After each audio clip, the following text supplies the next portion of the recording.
பிரதம மந்திரி பார்க்கிறார். பார்த்து விட்டு என்ன சொல்லுவார் சார்? இவருக்கு மனசுல சில சங்கடங்கள் இருக்கலாம். அதாவது கூட்டணி கட்சி இவங்க இப்ப சொல்றாங்க ஆட்சியில பங்கு அது இதுங்கிறாங்க. இதெல்லாம் நீங்க கொஞ்சம் சால்வ் பண்ணணும். ஓபிஎஸ் உள்ள வருவாரா, டிடிவி தினகரன் உள்ள வருவாரா, சில இதெல்லாம் இவர் சொல்லலாம். அந்த இதெல்லாம் எங்களை ஃபோர்ஸ் பண்ணக்கூடாது. அதை நாங்க பார்த்துக்கிறோம். எங்களை பொறுத்த வரைக்கும் முடிந்து போன கதை, நீங்க அதை பார்த்துங்க. அப்ப அவங்க சொல்லலாம் இல்ல அப்ப நாங்க பிஜேபி இருபெரும் கட்சிகள் ஏடிஎம்கே கூட்டணியில் இணைவது அடுத்த மாசம் சேர போறது. அடுத்த மாசம் ஆவணியா இருக்கும். அதுதான் இப்ப உதயகுமார் அதான் சொன்னாங்க. ஆவணி வந்துச்சு அப்படின்னா ஒரு நல்ல காலம் பிறக்கும். நல்ல காலம் மேபி இவர் எதிர்பார்க்கிற மாதிரி பிஎம்கே வரலாம். டிஎம்டிகே முன்னாடியே பிரேமலதா என்ன சொன்னாங்க, இசைக்கே இவங்க வெளியே வரலாம், வரக்கூடிய வாய்ப்பு இருக்கிறது. ஆனால் இப்போ வருவாங்களா, நாளைக்கு வருவாங்களா, ஆவணி மாசத்துல வருவாங்களா, அக்டோபர் நவம்பர், அப்ப தெரிஞ்சிருங்க ஒரு ஃபேம் அப் ஆயிடும். கூட்டணி எல்லாமே ஒரு ஃபேம் அப் ஆயிடும்.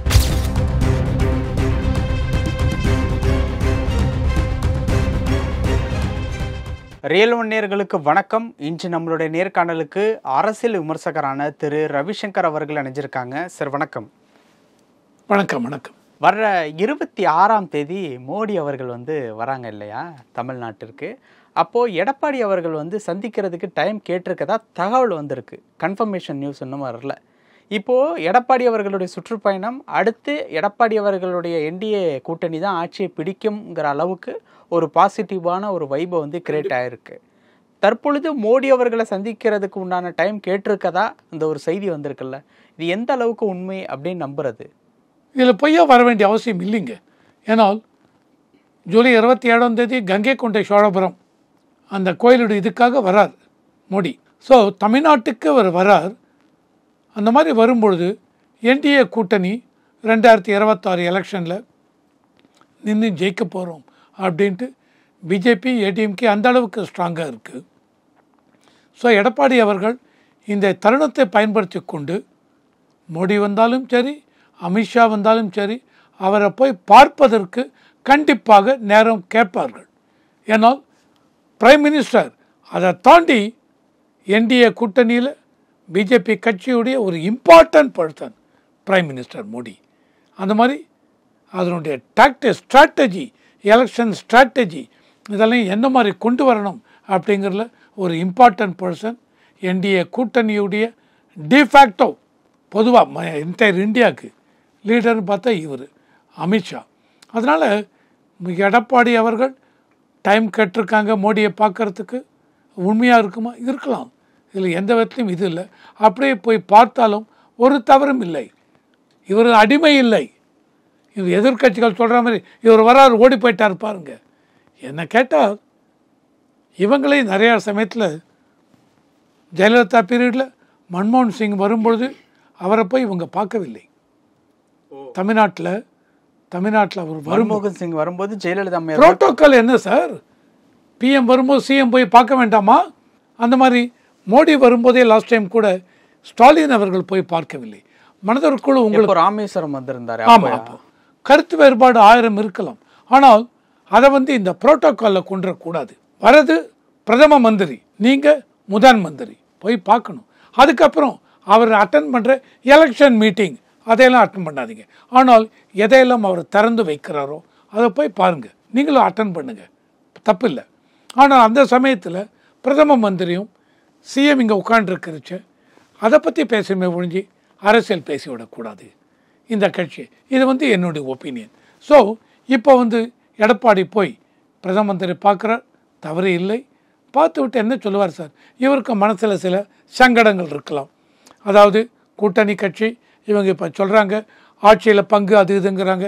இதெல்லாம் நீங்கள் கொஞ்சம் சால்வ் பண்ணணும். திரும்பி இந்த லீடர்ஸ் எல்லாம் உங்கள் கட்சியை சார்ந்தவர்கள் எந்த விதத்துலையும் தவறான ஒரு இது பேசிவிடக்கூடாது. அதை கூட்டணி இதையே கேடர்ஸ்குள்ளே ஒரு வெறுப்பை உண்டாக்கிடக்கூடாது. அதனால் உங்கள் லீடர்ஸ் எல்லாம் கொஞ்சம் இது பண்ணணும். சரி, என்னென்ன மாதிரி பேசியிருக்காங்க 1 2 3 4ன்னு இவர் ஏதாவது சொல்லலாம், ஓகேவா? அண்டு எனக்கு இந்த கூட்டணியில் சில சமயத்து இந்த மாதிரிலாம் இருக்குது, இதை சார்ட் அவுட் பண்ணணும். திரும்பி இந்த 2023 செப்டம்பரில் கூட்டணி விட்டு வெளியில் போன மாதிரி அதெல்லாம் இந்த தடவை கண்டிப்பாக நடக்காதுங்க. என்ன இதுவானாலும் நாங்கள் உறுதி கொடுக்குறோம். ஏடிஎம்கே பிஜேபியோடு தான் சேர்ந்து பயணிக்க போகிறது 2026 எலெக்ஷனில். எங்களுடைய முழு ஒத்துழைப்பும் பிஜேபிக்கு எல்லா தொகுதியிலையும் அவங்க போட்டி போட தொகுதியில் உண்டு. அதே சமயத்தில் தொகுதி உடன்பாடு என்னென்ன தொகுதி என்ன கொடுக்கணும் அதையும் நாங்கள் பேசி ரொம்ப இதுவாக முடிச்சு கொடுப்போம். காம்ப்ரமைஸ் பண்ணிக்கலாம். இதையும் தாண்டி ஓபிஎஸ் உள்ளே வருவாரா, டிடிவி தினகரன் உள்ளே வருவாரா, சில இதெல்லாம் இவர் சொல்லலாம். இதெல்லாம் என்னுடைய இது தான். அந்த இதெல்லாம் வந்து எங்களை ஃபோர்ஸ் பண்ணக்கூடாது. அதை நாங்கள் பார்த்துக்கிறோம். எங்களை பொறுத்த வரைக்கும் முடிந்து போன கதை. நீங்கள் அதை பார்த்துங்க. அப்போ அவங்க சொல்லலாம், இல்லை அப்போ நாங்கள் பிஜேபி பார்லிமெண்ட் எலெக்ஷனில் ஓபிஎஸ்க்கு ராமநாதபுரத்தில் கொடுத்த மாதிரி அந்த மாதிரி கொடுக்கலாம். அதை நீங்கள் பார்த்துங்க சார். பட் எங்கள் இதில் ஸோ இந்த மாதிரி எலெக்ஷன் இதை பற்றி பேசலாம். ஆர் மரியாதை நிமித்தமாக இவருக்கு இட் ஆல் டிபெண்ட்ஸ் ஆன் எத்தனை மணி நேரம் மோடி இவருக்கு ஒதுக்கப் போகிறார் என்று. ஏதாவது கட்சிகள் ஏடிஎம்கே பக்கம் திரும்புவதற்கு வாய்ப்பு இருக்கா? ஏன்னா அவரே சுற்றுப்பயணத்தின் போது இருபெரும் கட்சிகள் ஏடிஎம்கே கூட்டணியில் இணைவது அடுத்த மாதம் சேர போகிறது. அடுத்த மாதம்னா ஆவணியாக இருக்கலாம். அதை தான் இப்போ உதயகுமார் அதான் சொன்னாங்க. ஆவணி வந்துச்சு அப்படின்னா ஒரு நல்ல காலம் பிறக்கும். நல்ல காலம் பொதுவாகவே ஆவணி வந்தால் இப்போ ஒரு வீடு புது கிரகப்பிரவேசம் அதெல்லாம் பண்ணுறீங்கன்னா ஆவணி மாதத்தில் போகணும் அப்படிம்பாங்க. அதனால் ஆவணியில் ஒரு நல்ல இது அப்படிம்பாங்க. அதை வச்சு ஆர்பி உதயகுமார் சொல்லிருக்கலாம். இன்னைக்கு இப்போ இருக்கிற ஆஸ் ஆன் டே இதை வச்சு பார்க்குறச்ச எந்த ஒரு கட்சியும் இப்போ இங்கே வரா மாதிரி எனக்கு தெரியல. இன்னைக்கு தேதிக்கு டிஎம்டிகே பிஎம்கே முன்னாடியே நிறையா தடவை சொல்லிட்டேன். அவங்க வந்து கண்டிப்பாக இந்த பக்கம்தான் வருவாங்க. ஏன்னால் பிஎம்கே அன்புமணி ராமதாஸ் சொல்லிட்டார் டிஎம்கேவோடு போக மாட்டேன்ட்டு. ஸோ பிஎம்கே ஒரே இது சீமானோட போவாரோ இல்லை, சீமானோட தலைமை ஏற்றுக்கொண்டு பிஎம்கே போக மாட்டார். விஜய் தலைமை ஏற்றுக்கொண்டு போவாரா? இட் ஆல் டிபெண்ட்ஸ் எந்த அளவுக்கு விஜய் கட்சி ஜெயிக்கும் அப்படின்ட்டு. சர்வே ரிப்போர்ட் எப்படி வரப்போகிறது. இன்னைக்கு தேதிக்கு விஜய்க்கும் கூட்டம் வருது. ஆனால் எந்த அளவுக்கு கட்சிகள் அதை நம்பி அவரை தலைமையை ஏற்றுக்கொள்வார்களா? அன்புமணி ராமதாஸ் விஜய் தலைமையை ஏற்றுக்கொண்டு அந்த கட்சியில் போய் இணைவாரா? எனக்கு அதில் ஒரு டவுட் இருக்குது. அதனால் பிஎம்கே பொறுத்த வரைக்கும் அன்புமணி ராமதாஸ் அவர்கள் அவங்களுக்குள்ளே இருக்கிற இதெல்லாம் வந்து சீக்கிரமே முடிஞ்சு போயிடுங்க. அதனால் ஒரு ரெக்கன்சிலேஷன் வந்துடும், சமரசம் வந்துவிடும். அதனால் அவங்க கட்சி கண்டிப்பாக ஏடிஎம்கே கிட்ட தான் வரப்போகிறதுங்க என்னுடையது. டிஎம்டிகே கண்டிப்பாக இங்கே தான் வரப்போகிறாங்க. ஸோ இதையும் தாண்டி பெரிய கட்சிகள் என்ன, விசிகே இந்த பக்கம் டிஎம்கே விட்டு வரப்போகிறாங்களா? கம்யூனிஸ்ட் டிஎம்கே விட்டு வேறு எங்கேயாவது கம்யூனிஸ்ட் என்டிஏ கூட்டணி வரமாட்டாங்க. ஏன்னா பிஜேபி இருக்கிற இடத்துல அவங்க வரப்போகிறதில்ல. அவங்க வேறு போகிறாங்களா? இதுதான் இது. அதனால் இவர் வந்து ஆர்பி உதயகுமார் என்ன கட்சிகள் வரும் ஆவணியில் வரப்போகிறது எதை எதிர்பார்க்குறான்னு தெரியல. மேபி இவர் எதிர்பார்க்குற மாதிரி பிஎம்கே வரலாம். டிஎம்டிகே முன்னாடியே பிரேமலதா என்ன சொன்னாங்க, ஜனவரி 9 கடலூரில் ஜெனரல் பாடி மீட்டிங் இருக்குது, அப்போ தான் நாங்கள் மாநாடு அப்போ தான் நாங்கள் அறிவிப்போம் சொல்லிட்டாங்க. ஸோ அப்போ டிஎம்டிகே இல்லை, பிஎம்கே இருக்குமா தெரியவில்லை. எனக்கு தெரிந்து வேறு எந்த கட்சியும் அடுத்த ஒரு மாதத்தில் இப்போ இருக்கிற நிலைமையில் டிஎம்கே கூட்டணியை விட்டு இங்கே வரா மாதிரி எனக்கு தெரியலங்க. ஏன் தலைவர் அவ்வளோ ஸ்ட்ராங் பண்ணி வச்சுருக்காரா கூட்டணியை? இல்லை கூட்டணிக்குள் ஏன் தலைவர் இப்போ ஸ்ட்ராங்காக இல்லையா? இல்லை கூட்டணிக்குள் சலசலப்பு இருக்குது டிஎம்கே கூட்டணிக்குள். ஏன்னா விசிகாவும் பேசுகிறாங்க, கம்யூனிஸ்டும் பேசுகிறாங்க. அதே சமயத்தில் இல்லை நாங்கள் அந்த கூட்டணி விட்டு வெளியே வரமாட்டோங்கிறாங்க. அதே சமயத்தில் மறுபடியும் சொல்கிறாங்க பிஜேபி இருக்கிற கூட்டணிக்குள்ளே நாங்கள் போக மாட்டோங்கிறாங்க. ஏதோ ஒன்று சொல்லுங்கள், டிஎம்கே கூட்டணி விட்டு வரமாட்டேன்னு சொல்லுங்கள். அது என்ன பிஜேபி இருக்கிற கூட்டணிக்குள்ளே நான் போக மாட்டேன்னு, அப்போ உங்கள் மனசுக்குள்ளே கூட்டணியை மாறுவதற்கு ஐடியா இருக்கும் மாதிரி இருக்குது இல்லையா? ஸோ நிறைய ஒரு இது இந்த சலனம் இருக்குது.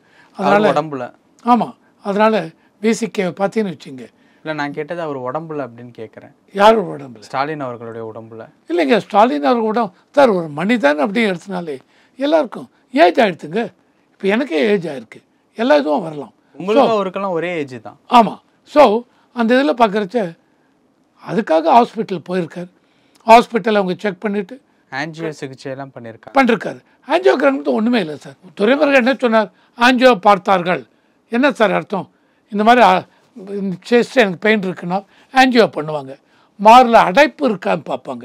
இதை நார்மல் இதுங்க, அதனால ஆன்ஜியோ பார்த்துருக்காங்க. ஆனால் இதையும் தாண்டி அவங்க சொல்லியிருக்காங்க இவர் நலமாக இருக்கார், 3 நாளைக்கு அப்புறம் டிஸ்சார்ஜ் பண்ணுவாங்க அப்படின்னு சொல்லியிருக்காங்க.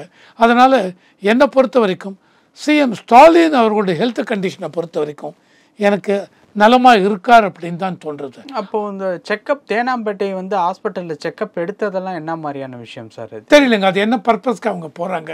கேன்சர் செக்கிங் தான் அந்த ஹாஸ்பிட்டலில் எடுப்பாங்க இருக்கலாம், அதனால் அதையும் தாண்டி வேறு எதுக்காக போயிருக்கலாம், தெரியாது எனக்கு அதை பற்றி. ஆனால் தெரியாத ஒரு இதை வைத்துட்டு ஒரு தலைவர், ஓகே தலைவரே வேண்டாங்க, ஒரு இண்டிவிஜுவல், அந்த இண்டிவிஜுவலை பற்றி எப்படி இருக்கலாம் அப்படின்னு நான் பேச மாட்டேன். ஆனால் ஹாஸ்பிட்டலில் சொல்லிட்டாங்க தலைவர் அவர் சிஎம் ஸ்டாலின் அவர்கள் நலமாக இருக்கிறார் அப்படின்னு, அதை அப்படியே எடுத்துக்கலாம், அவ்வளோதான். கூட்டணின்னு கேட்கும்போது அதை பற்றி நான் பேசுவேன். கூட்டணியில் எஸ் சலசலப்பு இருக்குது, there will be a shift. பேசிக்கே இவங்க வெளியே வரலாம், வரக்கூடிய வாய்ப்பு இருக்கிறது. ஆனால் இப்போ வருவாங்களா, நாளைக்கு வருவாங்களா, ஆவணி மாதத்தில் வருவாங்களா? இல்லை சார், அக்டோபர் நவம்பர் அப்போ தெரிஞ்சிருங்க, ஒரு ஃபேம் அப் ஆகிடும். கூட்டணி எல்லாமே ஒரு ஃபேம் அப் ஆகிடும். யார் எந்த கூட்டணிக்கு போகிறது, எந்த கூட்டணி விட்டு வெளில வர போகிறாங்க. எனக்கு தெரிஞ்சு டிஎம்கே கூட்டணியிலிருந்து இவங்க வெளியேறுவதற்கு இன்றைக்கு இவங்க பேசுகிற பேச்செல்லாம் வச்சு பார்க்கும்பொழுது எஸ் இவங்க வெளியேறுவார்கள் அப்படின்னு என் மனசில் ஒரு இது இருக்கு, ஒப்பீனியன் இருக்குது. பல விஷயங்கள் பகிர்ந்துக்கிட்டீங்க, நேரத்துக்கு ரொம்ப நன்றி. நன்றி.